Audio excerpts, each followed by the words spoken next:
Alright, so I'm getting ready to open up the timing kit, see what all's in here.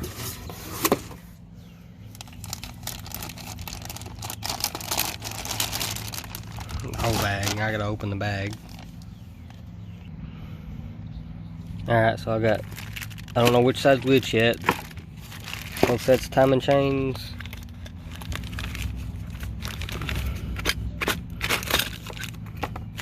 These are cast iron. Tensioner guides. Couldn't think of the name for a second.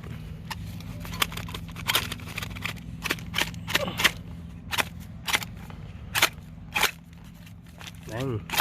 There we go. There's a right and a left to them. That one says right. The other one says left.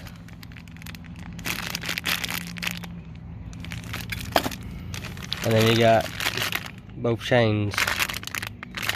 There's 2 links or 3 links right there. And then 3 links right there. I don't really think it matters which chain goes on which side, but I'm gonna make sure they have the same, they look exactly the same before I do anything. Just to be sure. Alright, I'm gonna install this. Alright, just so you can see what I'm doing. Basically, I'm gonna turn this cam backwards, this cam, to meet this notch down here, line it up. It's still in the 12 o'clock position. So I'm gonna do that and show you what I was talking about as to how to do that. Okay. Should probably, well, no. Here, I'll just see what I can do with it. Because the chain link's like way off right now, obviously. But I need to get it at that notch, and I don't know if this thing will kick back or what. Maybe I can disconnect it from up here. Line it up down here, that way I know what's on there. Let it grab it like that. Yeah, I'll do it that way. Okay, that's on there. That tension on that. Okay. Now.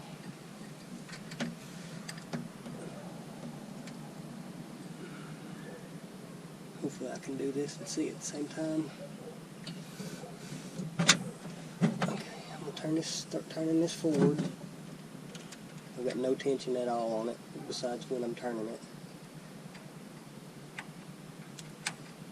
A little more. It's kicking back a little bit. Okay, turning a little bit more. Come on now.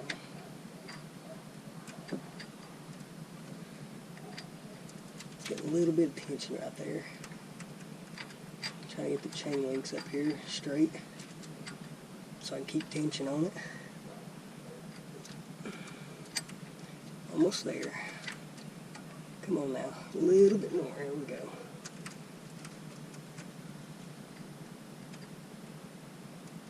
Alright, I have no tension on it, on the ratchet right now, as you can see. Rolling it around, lining it up. There we are. Here we go.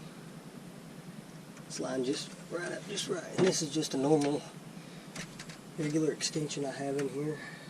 Yeah, here you go. It fits in there. When you roll it around, it slides right into place.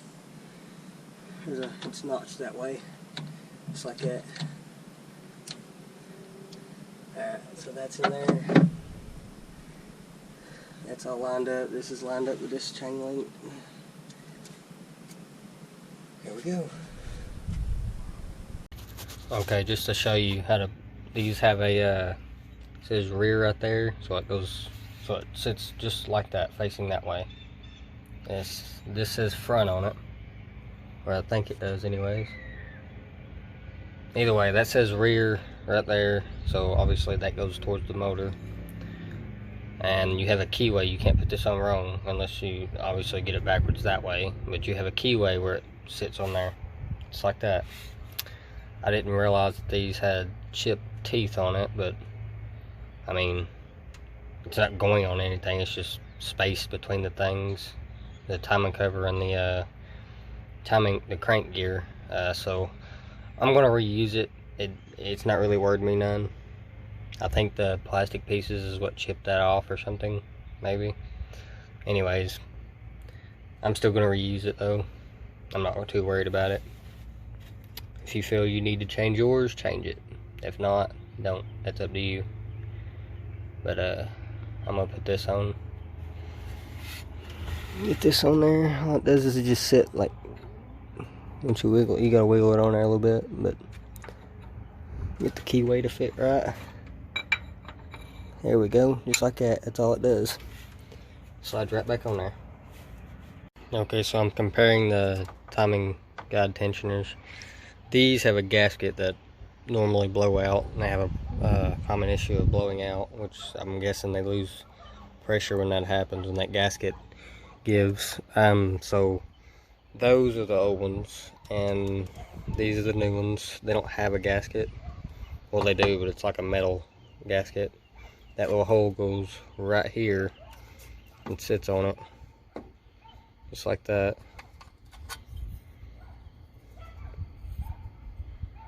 Just like that. That little hole lines up with that. So these are the new gaskets apparently, so just thought I'd show you that. Well, got the timing chain in, oil pump in, freeze plug in, everything's set. Everything's good. The freeze plug's in right there, you can see. I haven't pulled that grenade pin. That one literally was loose, so all I had to do is pull it out. It didn't even move. Yep, that's it. About time to slap her back together. Okay, so apparently the more you spin the motor around, the links start moving forward like it's out of time, but it's not. I guess it's going around to each cylinder or something. I don't know how that works, but I rotated it backwards probably about, well, a few times anyways, to get it lined back up, because I thought it was going out of time. But just to be sure, I wanted to do that. I got the rocker arms in. I'm kind of worried about that though, because I don't think the lifters are coming up like they should or something. These aren't loose, none of these are loose. Some of these are loose. I guess it's from the oil pressure and whatnot. I'll find out when I guess I started or whatever. Got a new oil pump in there, so I'm gonna crank it over till I get oil pressure anyways, when I get everything lined up. I did get a aluminum intake. Everything seems like it bolts up right. The bolts are a little shorter, I believe, for the mounting. A few things are different, but I know it won't crack. At least it shouldn't anyways. So I shouldn't have to deal with no water leakages going down through that side. Oil pan's bolted up. Basically all I gotta do is get everything oiled, blow all the valve cover, or valve, not valves. Anyways, blow this out, blow the middle of it out, blow all the holes out, make sure everything's clean, and then start putting it all together. And then probably within the next 2 days, depending on how much time I get and time to do anything anyways, I should be able to have this thing running by, I'm gonna say, at least 3 days later. But this is what I've got through so far, and hopefully everything goes right. Hopefully everything's not going to break again. It's over here. I don't know if you can see that or not, but that one's not touching. That one is. I know the cam lobe ain't down on it, but I mean, still, maybe it's the lifters that are stuck or something. I'll find out when I try to start it. Alright, so got the valve covers on. They're not all the way tightened down yet, but cleaning the intake ports, and I remembered to get that wire out that was stuck between transmission and motor. I don't know exactly what it's for, but it goes down to here, to that right there. It looks like 2 wires, but they ain't split inside, so I don't know if I should just let it run like that. Obviously I shouldn't, but